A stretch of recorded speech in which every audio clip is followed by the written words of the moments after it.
What's up, y'all? It's your girl, Sakina, and I'm back with another review. This is my review for the Real Housewives of Potomac. This is Season 8 Reunion Part 2.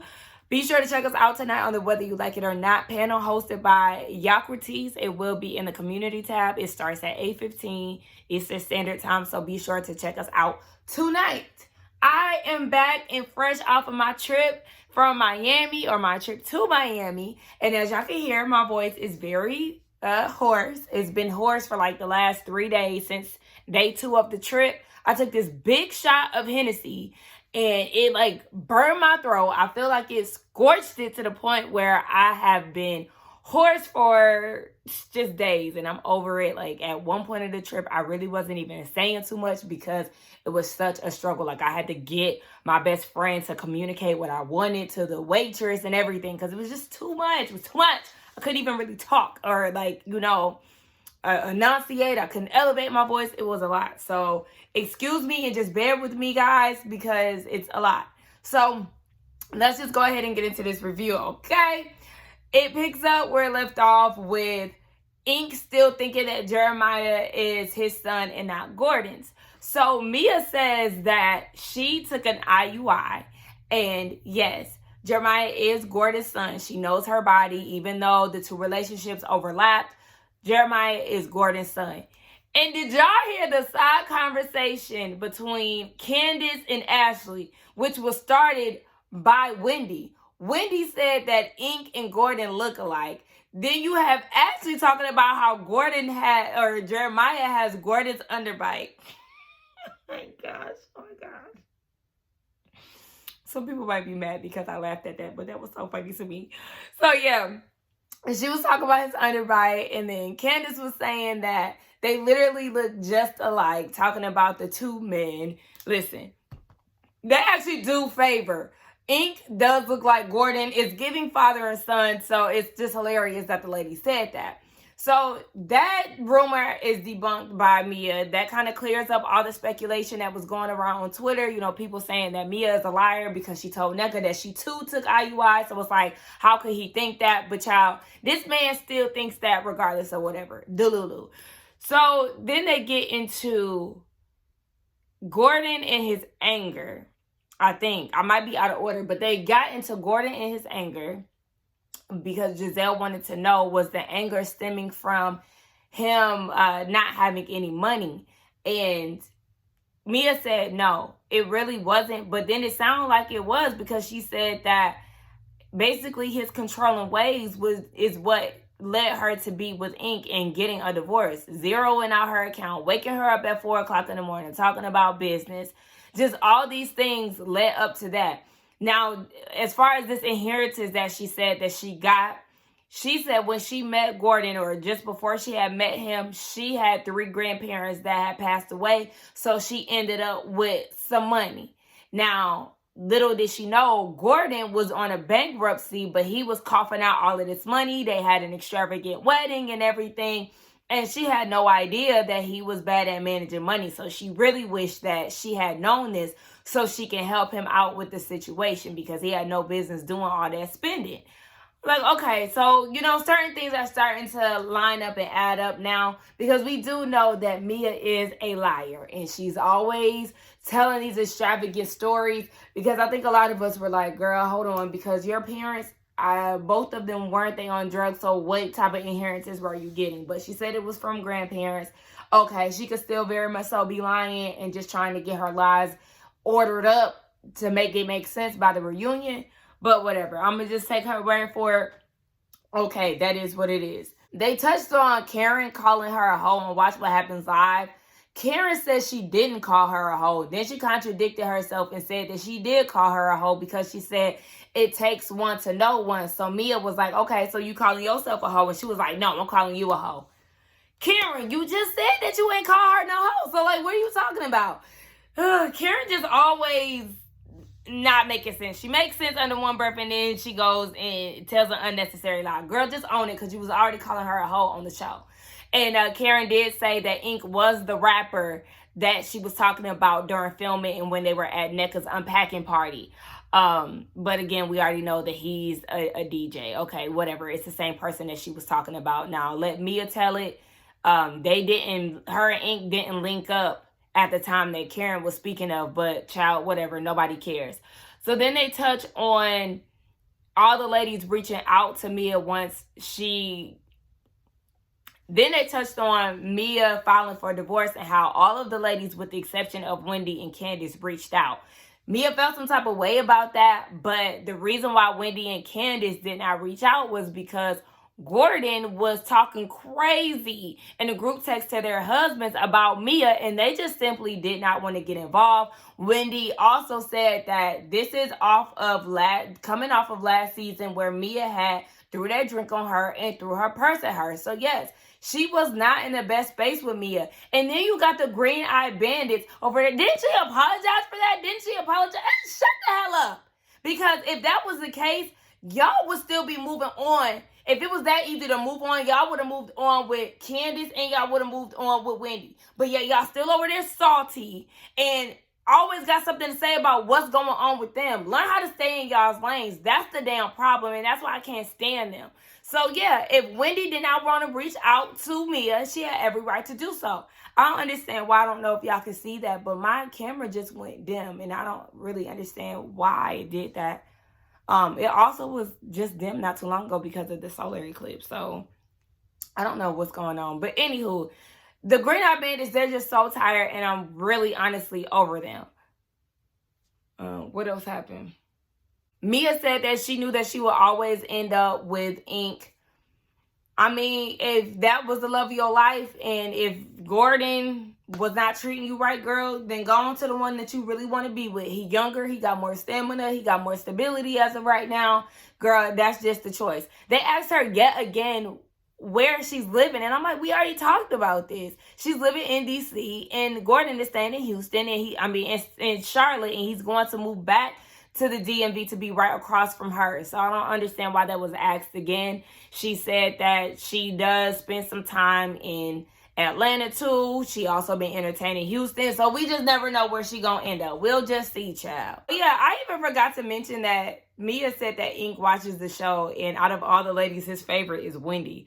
I'm really interested to hear why Wendy is his favorite. I mean, she one of my favorites too, but I want to hear his side of things, especially knowing that Mia showed her ass last season when it came to Wendy. Like, what make you intrigued by the doctor?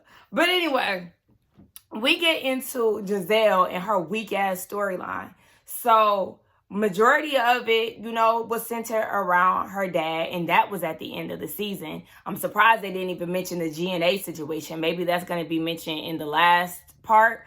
I don't know. But yeah, Jason, her and him dating, child, please. He was only in about, one, maybe 2 episodes. We do not care. And yeah. So we get into her dad and his passing and how she threw him a homegoing party. She said that Robyn was there. And did y'all hear her tell Robyn, do you want to tell the story? No, tell your own story. Be vulnerable for once. Like, I was so annoyed. I literally cussed at the TV when she said that, because it's like, that's your problem. People are not able to connect with you because you never want to open up. I don't get that. You want so much out of everybody else a part of this cast, but when it comes to you, you just want to skip over all details, all emotions, and everything else. That's not how it works. So she said she was there with him to take his last breath, and before they even got into her dad, she wanted to clear up that she did not say anything about Wendy's mom, and she never even knew that she was in the hospital. And Wendy was like, my thing was, you was agreeing with Nneka and saying that you got on the phone with Jamal and saying that her mom was evil and all of this. Meanwhile, she's in the hospital. Gizelle still saying that she didn't know that she was in the hospital. And to me, I feel like, well, y'all could call each other even, because a lot of people was feeling like Wendy shouldn't even brought that up at the G&A party. But it's like, okay, all she knew was her dad was not feeling well. She did not know to what extremes that she was saying, well, I mean, shit, she didn't have no grace for my mom, so I don't really have much to give her when it comes down to her dad. She did not know that her dad was on his deathbed or anything like that. So let's just call it even. Now, yeah, she said that she was there with him to take his last breath.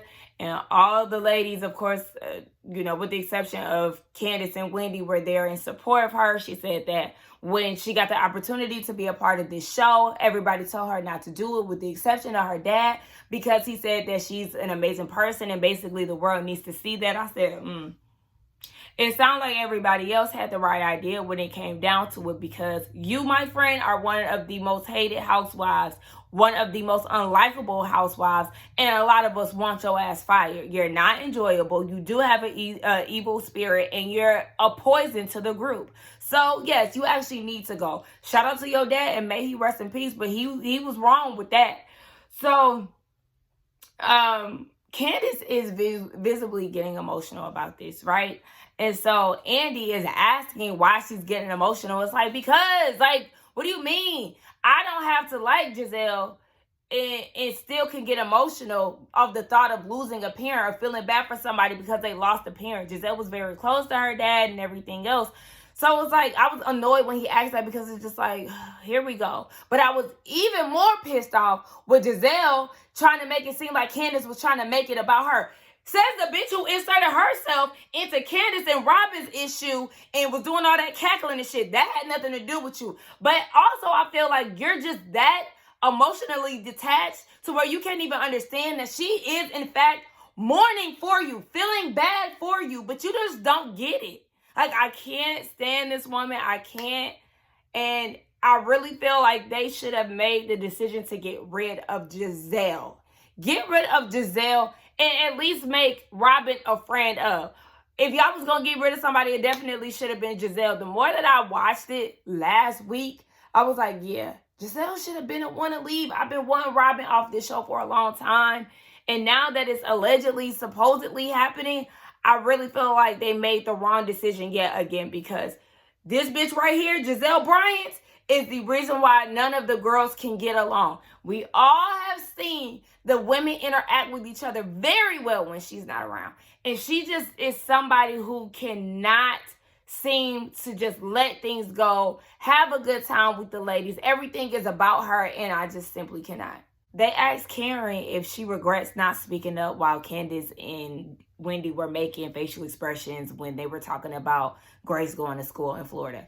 No, and why would she? Like, she's not their mama. She's not responsible for these two women. And so that's exactly what she said. No, she could have said something, but she chose not to, because she is not in control of what they do. And she said that she's watched everybody make facial expressions about every person in the group, especially if there's discord. And Gizelle is trying to stop her from saying what she's saying. But no, she said what she said because what Cameron spoke was the truth. Everyone makes facial expressions when it comes down to somebody talking that they don't like. No, they didn't say anything disrespectful about your daughters. And then Wendy said that she actually congratulated Grace for going to school in Florida. And she also asked if Grace was going to be an AKA. Because remember, they are sorors. Wendy and Gizelle, they're both AKAs. So yes, she asked and congratulated. Gizelle said it never happened. Production said that they don't have the tapes. Candiace is saying that it happened, and she's actually telling them to roll the tapes because it did happen. But we already know, like I said, production does not fool with Candiace and Wendy. So of course they're going to say that they don't have the footage. Why would they lie about saying this when it never happened? One thing about Wendy and Candiace, I'm going to believe them over Gizelle every time. Because Gizelle is somebody who actively goes out of her way to try to make them seem like they're the bad ones. They're in the wrong for doing whatever, when in fact it's always her. Girl, I'm pretty sure that Wendy did congratulate you. You just don't want to admit that because it's Wendy. I don't give a damn about Gizelle and Jason, but what made me screw my face up was when she was saying that they pretty much can do what they want, but she doesn't want him to be posting crazy stuff on Instagram that she has to explain. But yet it was in the blogs that he was kissing some blonde lady. And it's just like, okay, well, if he was kissing some blonde lady and you were saying don't do nothing in the blogs that you have to explain, but then you also under the same breath saying that you don't really have no concerns Girl, which one is it? Which one is it? Because if you care, you care. If you don't, you don't. But, I mean, if y'all single, he can do whatever the hell he want. And then they ask, okay, well, are you single? Are you seeing somebody? Mia aired out her business. Yes, she is seeing somebody.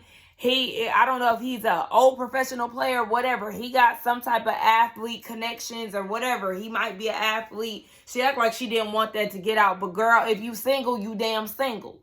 And he also asked if 30-year-old Gizelle would have any idea that she would be here today, and has she changed from being a preacher's wife. She said she's still who she is to the core, which to me speaks volumes. If you've been this way since you were a pastor's wife, it's just like, okay, you've been evil since forever. Fuck ever. So we get into Candiace segment, child. But we get into Candiace segment, and I'm like, here we go again. We about to talk about her and Robyn. We already talked about this. Okay. So when it comes down to her touring, she did 9 cities. The biggest venue that she did had 1,200 seats.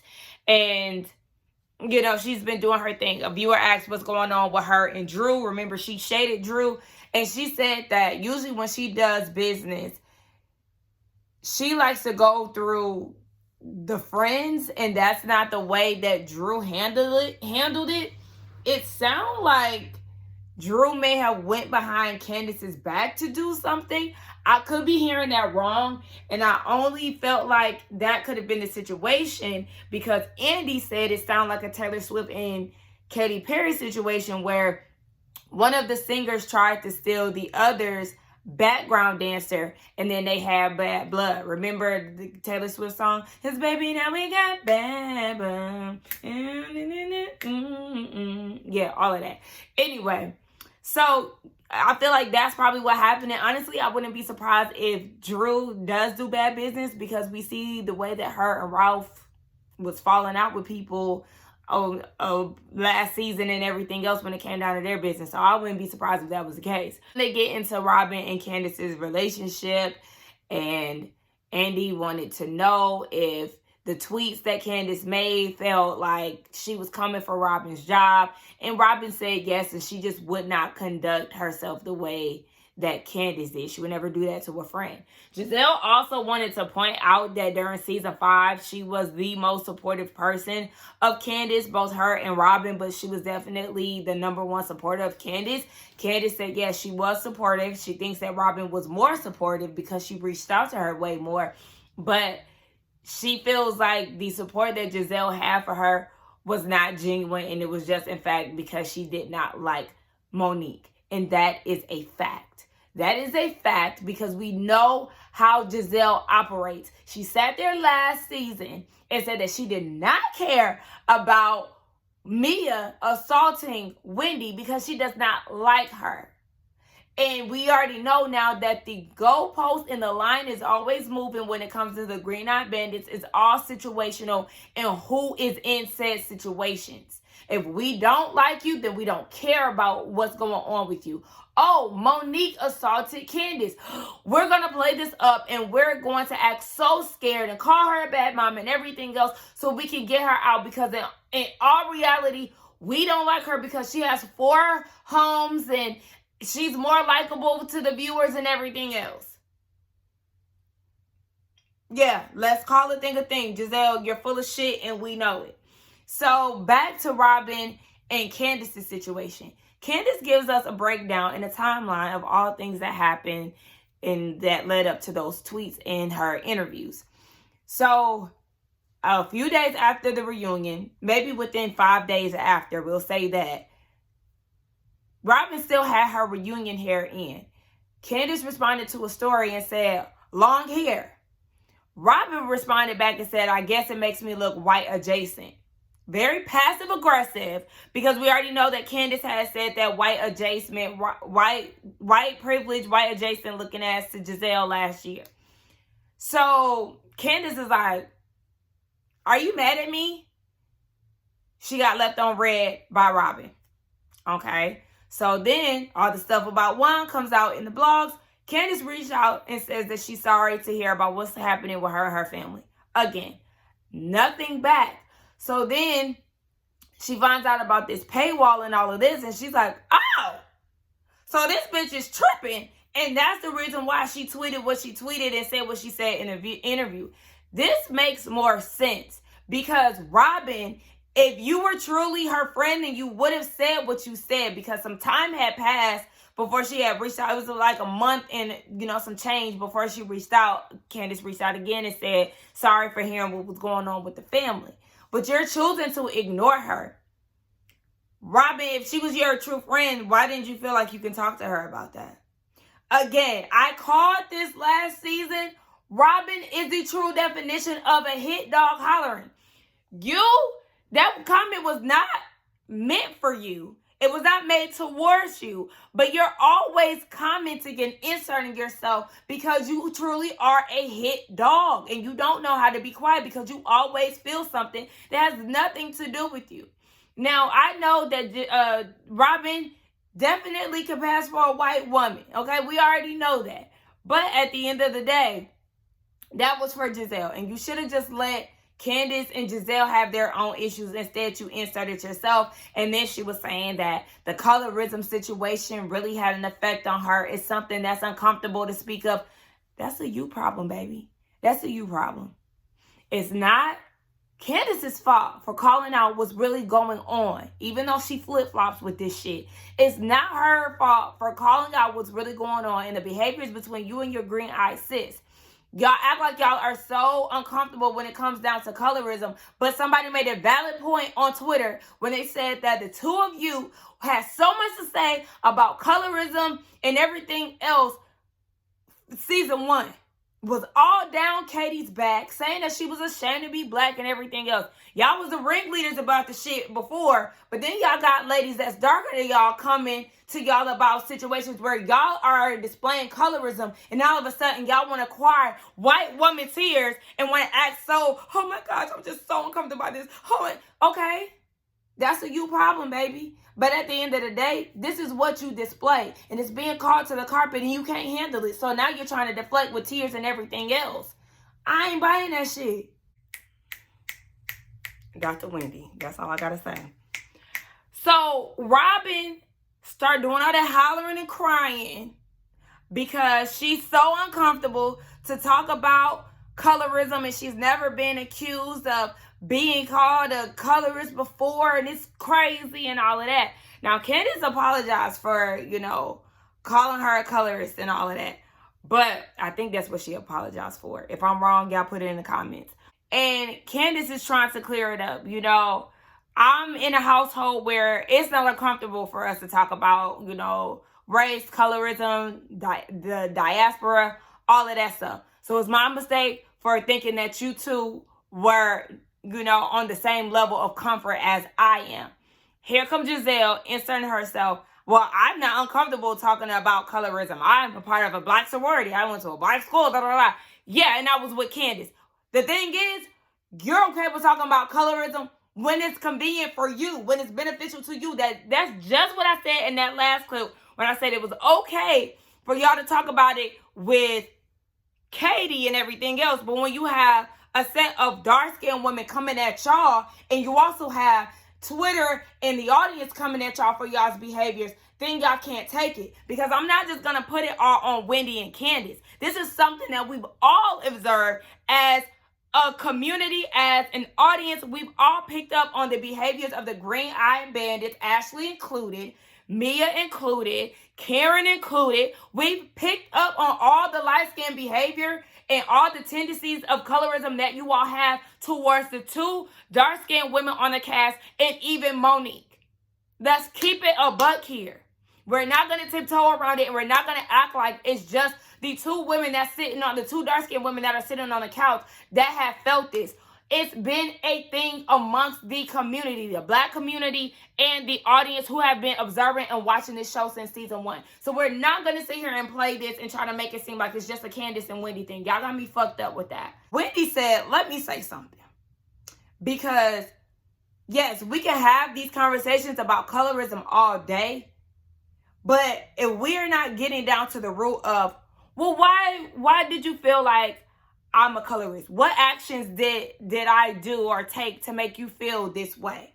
If we're not getting down to the root, baby, then there is no point. When it comes down to colorism, you have to have the range and the capacity to talk about these topics, and everybody on this couch is not qualified to do so. I said, thank you. Thank you. Let's be real. Let's keep it a buck. But even with Candiace, she said that she doesn't feel like the ladies on the couch are colorism, or the ladies of the cast are colorists. I personally feel like she's doing that to cover her own ass and to keep her job. I feel like that is what it is. Candiace and Wendy, they both are going to play it safe when it comes down to colorism. They know what the fuck is up. They know what it is. They may not, the Green Eye Bandits may not be colorists, but they damn sure have tendencies. They have tendencies, and if they ain't gonna pick up and admit that shit, then what are we doing here? You got Nneka talking to Robyn and is like, okay, so can you ask her, what comments made her feel like there was some colorist behavior? Can you ask those questions? And I'm going to say this, Nneka, I was counting you out.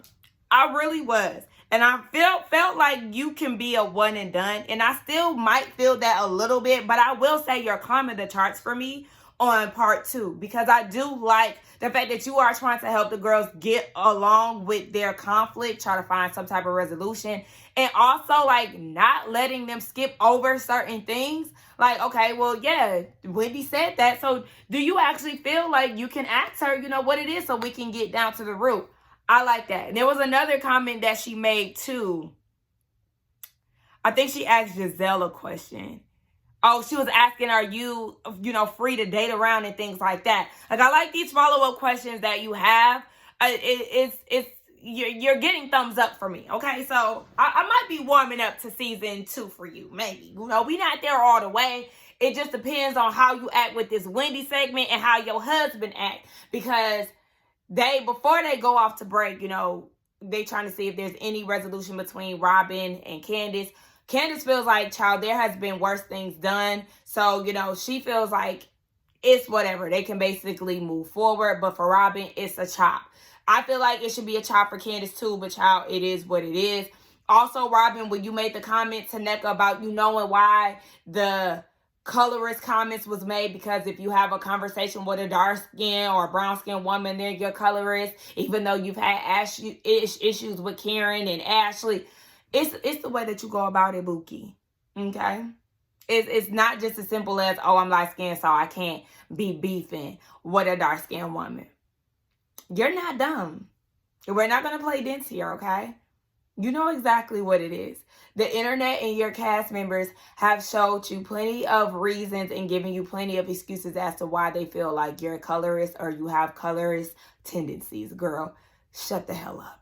Moving on, you got the husbands coming out. You see Nneka in her dressing room, and she was saying that she really hasn't been on social media doing too much because she felt like the reunion was the space for her to do that.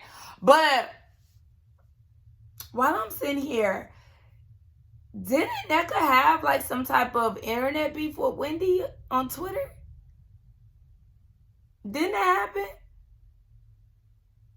I don't know, but I feel like you ain't that innocent when it comes down to, staying off the World Wide Web and not having internet beef. So I can't believe you 100%. But she said that she is going to use this opportunity to speak up for herself. You got Ike, her husband, talking about, she better because he can't help but to speak up for her. And she was like, you going to make matters worse. You need to sit down and shut the hell up. And I agree because, listen here. I don't want to see Ike getting all riled up over Facebook acceptances and unfriendings. Boy, shut the hell up. And also, just their dynamic is very snappy. I'm never seeing the love between the two of them, and I'm wondering why the hell y'all got married. But maybe we'll see that play out on her second season if she get asked back. The husbands come out, and we all know that Juan Dixon is not there, okay? I mean, he ain't working. He ain't got shit going on. But he could not support his wife in the season that he really needed his ass to be up there. Again, a lot of us think that this was a big part of why Robyn was not acts back. One, because she's just lackluster, had the same storyline for the past 8 years, and her husband just ain't shit. Baby, you sealed the deal. So yeah, he's not there, but all the other husbands are there. And even Ray. Hey, shout out to Ray, okay? He's still making it through all these years. And you got Ike there. It's his first reunion. And even Gordon is there in the midst of a divorce with his wife. So, why the fuck ain't you there? But anyway, we already know why, because he ain't shit.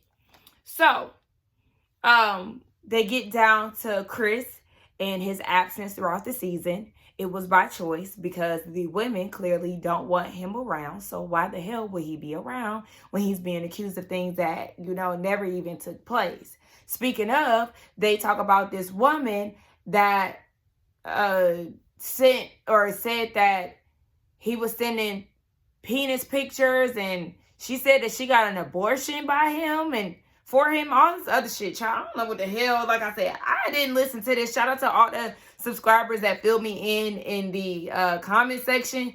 But abortions and everything else, girl, what?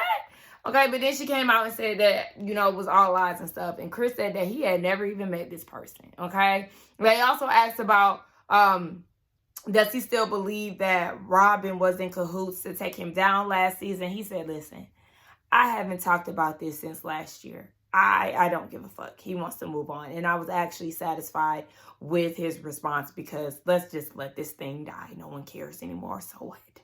But when it comes down to this woman and how he's never seen her before, would y'all be surprised that of all people who wanted to pipe up and speak up and question Chris would be Raggedy Robyn?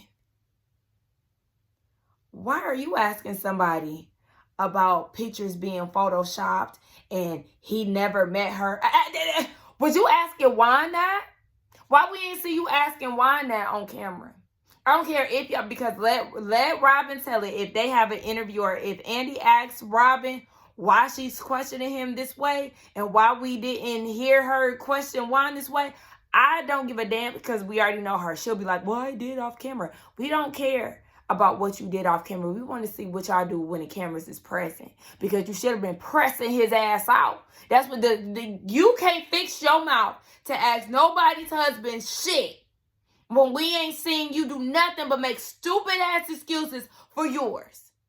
He got a hearing problem. He's the nice guy. Everything he says makes sense. The girl lost her wallet. Instead of calling the man, he calls your man. Girl, we don't want to hear none of that shit. Don't ask him nothing. When it comes down to Chris Bassett or anybody's husband up there, you shut your damn mouth.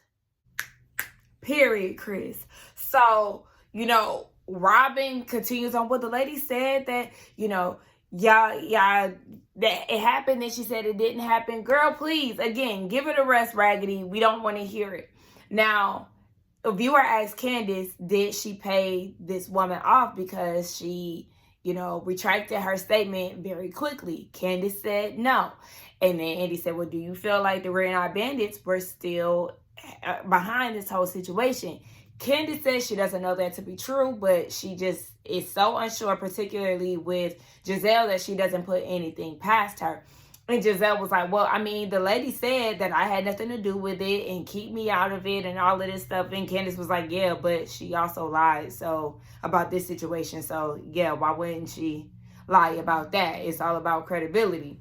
So Chris was like, when it comes down to it, Candiace is entitled to feel the way that she feels, the same way that you felt, the way that you felt 2 years ago in regards to me. My wife can feel the way that she feels about this situation.